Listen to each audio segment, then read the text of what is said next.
Bonjour à tous et bienvenue sur notre chaîne. Aujourd'hui, nous allons explorer un concept fondamental en thermodynamique, le cycle de Rankine. TP numéro 2 cycle Rankine. Soit un cycle de Rankine dont l'eau est le fluide moteur, composé d'une pompe, une turbine, une chaudière pour le chauffage et un condenseur pour le refroidissement. À la sortie de la chaudière, la température de la vapeur est 550 Celsius et la pression est égale à 2 mégapascales. À la sortie de la turbine, la pression est égale à 20 kilopascales. On suppose que la masse, m dot, est égale à 1 kg par seconde, c'est le débit massique. Travail à faire, en réaliser une simulation avec le logiciel CyclePA. Pour commencer, il faut créer un nouveau projet. Point est ouvert au démarrage du programme. Sélectionnez Cycle ouvert.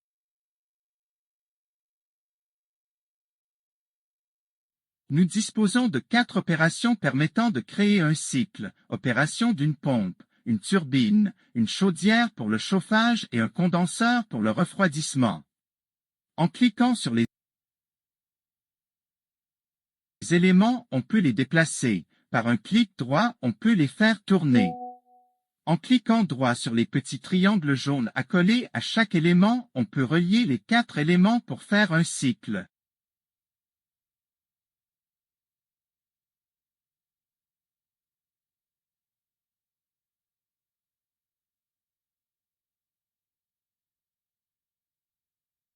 Compteur S1.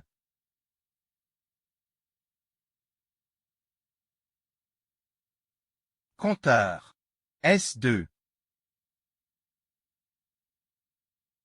Compteur S3.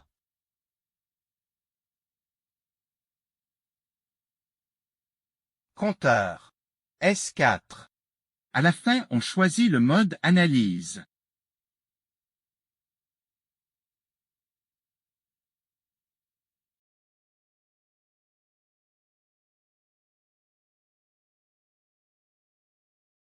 Cliquez sur la pompe et choisissez adiabatique et isentropique en Make Assumption.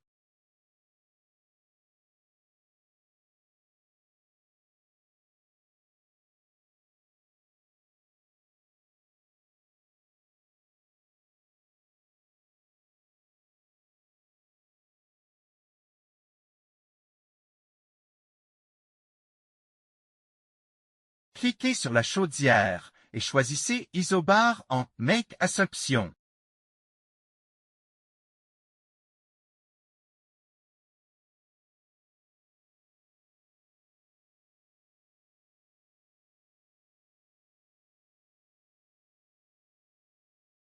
Cliquez sur la turbine et choisissez adiabatique et isentropique en Make Assumption.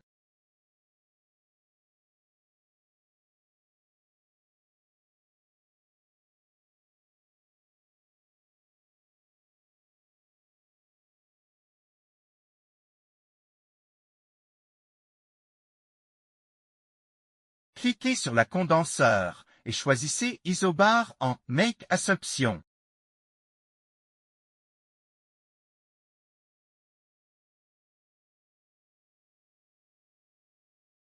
Chaque motif graphique bleu est en fait un compteur permettant de définir des valeurs et de faire des calculs. On choisit d'abord sur le compteur entre la condenseur et la pompe S4.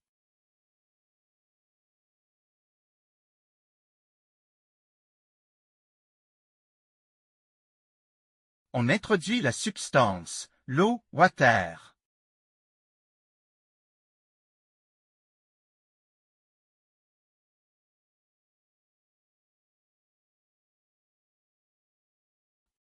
La phase saturée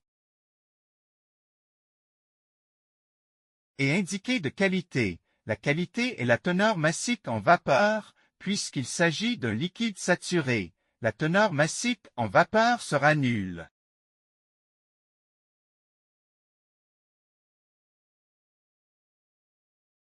Passons au compteur S2 entre la chaudière et la turbine.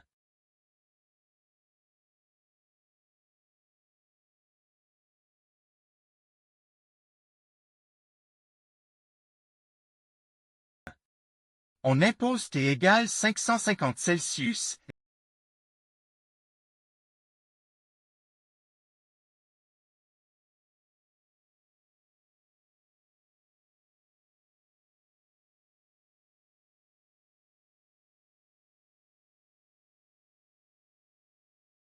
Changez l'unité de pression en bar.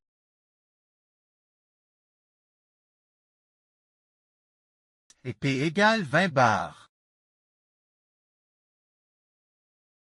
Passons au compteur S3 entre la turbine et la condenseur.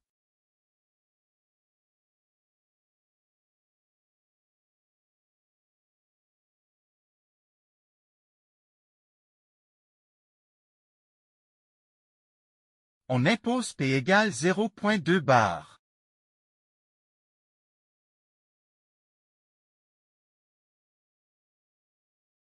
Maintenant, il reste que la masse ou bien le débit massique, le m dot, le débit massique donc, on va prendre pour le débit massique 1 kg par seconde.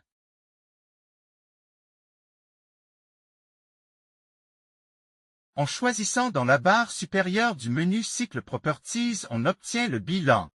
Il va vous afficher cette fenêtre donc, on peut introduire la masse totale donc le débit massique total donc 1 kg. Donc, on va choisir le type de la machine thermique modèle à le cycle de Rankine. Il s'agit d'un cycle moteur donc, on va choisir Engine et il va vous afficher toutes les données, toutes les caractéristiques de cette machine.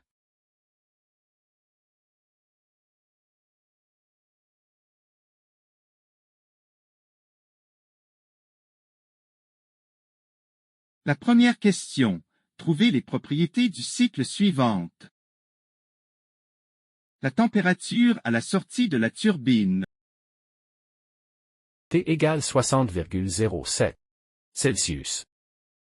Donc, voilà à quoi est égale la température à la sortie de la turbine.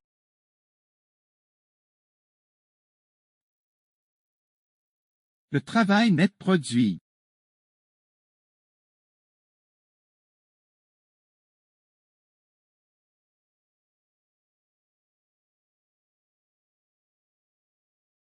Net power égale 1,08 kW.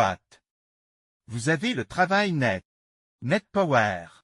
Donc ici vous avez la puissance mais. Donc la puissance travail c'est la même chose. Faites attention net power, il va vous afficher un travail positif. C'est-à-dire un travail absorbé pour version anglaise.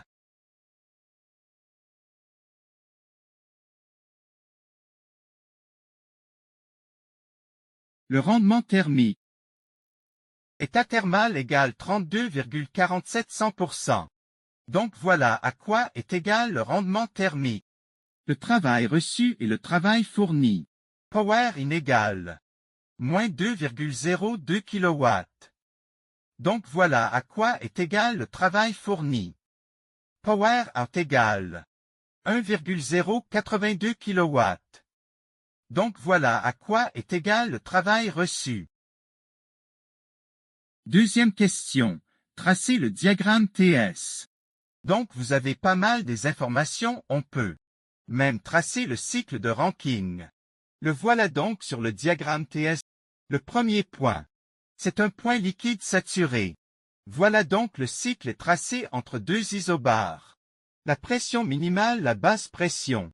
Et la pression maximale, la haute pression. Troisième question. Étudiez l'effet des paramètres ci-dessous sur le rendement thermique. A. La pression à la sortie de la chaudière de 0 à 100 MPa. Pour cela, on va passer au menu Tools ou bien Outils. Donc, on va choisir l'option Sensitivité. La sensitivité, on va choisir l'option Sensitivité. Donc, il va vous afficher cette fenêtre dans la première liste. On va choisir Cycle dans la deuxième, le rendement thermique. État thermal, ça c'est à gauche maintenant, à droite. On va choisir la sortie de la chaudière. C'est ce point S2. Donc juste à côté dans la liste suivante. Il va vous afficher tous les paramètres. Vous avez P et T. On va choisir P et on va choisir la valeur minimale et la valeur maximale. c'est-à-dire les bonnes entre quoi et quoi. Donc ici vous avez la valeur minimale, la valeur maximale. J'ai choisi donc la valeur minimale. C'est 0 bar et la valeur maximale c'est 100 bar. Entre 0 et 100. Voilà, et je clique sur Plot. Il va vous afficher la variation de rendement thermique. En fonction de quoi? De la pression à la sortie de la chaudière. Donc il s'agit d'une courbe croissante. B. La température à l'entrée de la turbine, de 0 Celsius à 1000 Celsius. Donc, on va faire la même choisir maintenant. On va choisir toujours la pression ou bien la température. On va choisir le deuxième paramètre T. Voilà donc dans l'énoncé du TP vous avez normalement entre T égale 0 et 1000.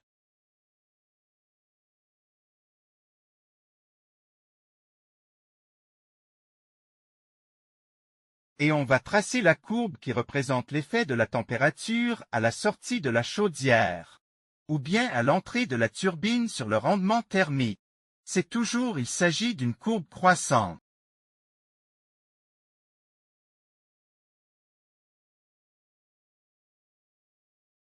Quatrième question. Étudiez l'effet des paramètres ci-dessous sur le travail net produit. A. La pression à la sortie de la chaudière, de 0 à 100 mégapascales. Mais cette fois-ci à la place de rendement thermique.